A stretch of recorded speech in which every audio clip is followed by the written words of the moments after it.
Hey folks, how's it going? Shout out to DoorDash Revolution. He did a video the other day,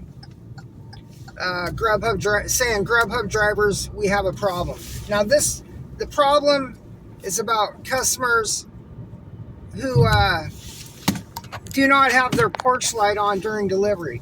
Now this is not only a Grubhub problem, it's a problem throughout all the apps, and it's a problem throughout that delivery companies face that are not in the gig economy. So it's throughout all deliveries. And this has been talked about before, but it's always good to bring this up and talk about it. And so a delivery got missed. The customer did not have their porch light on. And now this is going to continue to be a problem because there's different types of people out here. There's people that just don't care. Now let's talk about just residential deliveries that go to houses. And now this could pertain to apartments that you have a problem seeing the numbers. But let's just say the customer does not have a porch light on, and they live in a house. And a lot of these houses are rentals. These people may be here 6 months, a year. They're not going to change a light bulb on their porch. They're not going to trim a tree to make their address visible. And along with that, there's landlords that just don't care, that are in the business just to get rental income. So you have people that don't care, and then there's other people that have pride of ownership in their home, that keep their trees trimmed, their address visible, they keep up on the maintenance of their house, their porch lights, and all that. And you can text these customers and try to get a hold of them during the delivery. Hey, can you turn your porch light on to make it visible? How often do these customers not even answer your text or the phone? So it's a continuous battle, and like I said, there's different people. And so when it comes to the delivery driver, and we're talking about just residential delivery, Revolution mentioned a couple things the customer can do. Paint, the way they paint their address to make it visible to the driver. The driver can look at the mailbox, post to see if there's an address, and can look at the curb. There's a couple other things you can do that I do too. Now, that indicator upon arrival may or may not be the house. So I go by that as one of the last resorts. So, but you can do the things that I just mentioned.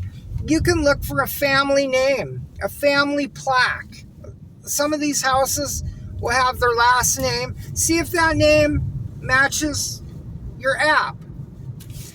You can, in this county right here, all the garbage cans have an address written on it. So you can do that.